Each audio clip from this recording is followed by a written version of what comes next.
from Sandipuni Munidas. It is said in the Chaitanya Charitamrita that Lord Chaitanya doesn't come as an avatar in every Kali Yuga, but comes extremely rarely. Once in a day of Brahma, once in 1,000 Kali Yugas. So how is Harinam Sankirtan Kali Yuga Dharma implemented when he isn't personally descending here in the form of Chaitanya Mahaprabhu? Does this mean that we are favored over other people in other Chatur Yuga cycles, or do they get some extra mercy in another way? Well, I remember reading years ago that generally in Kali Yuga, apart from the Kali Yuga when Chaitanya Mahaprabhu comes, Karma Kanda is more emphasized, more than which would mean like a continuation of Dwapara Yuga, more than Harinam Sankirtan. So there is a Yuga Dharma in every Kali Yuga, but it might not be Harinam in every Kali Yuga. Are we more favored than people in other Chatur Yuga cycles? Well, you could put it like that. I mean, there's extra mercy is flowing at this particular time. That's just Krishna's mercy. So better take advantage of it.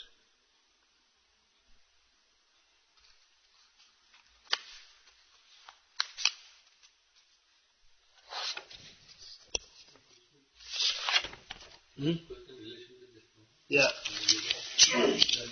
Yeah. Yuga Dharma was the meditation. Yeah. So then how, like you're preaching now that this is Yuga Dharma, you won't have all the benefit like of all the previous Yuga, like how you have just by chanting.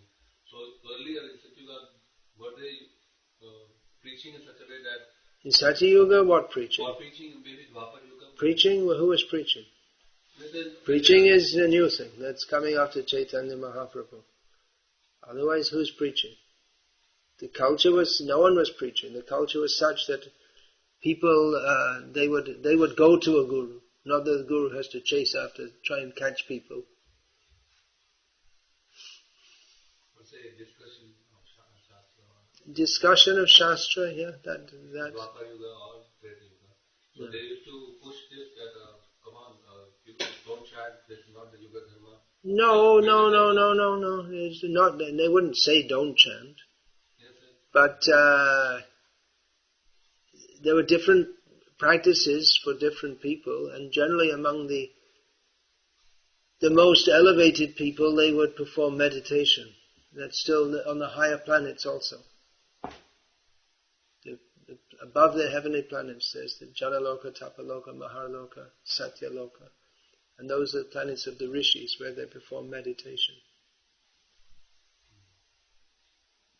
They never used to oppose this. Opposing, I mean, there just wasn't the culture of chanting Hare Krishna. It's not very prominent, that's all. And how we oppose the meditation? We're not opposed to meditation per se, but we're opposed to the imitation of meditation that goes on in the modern age.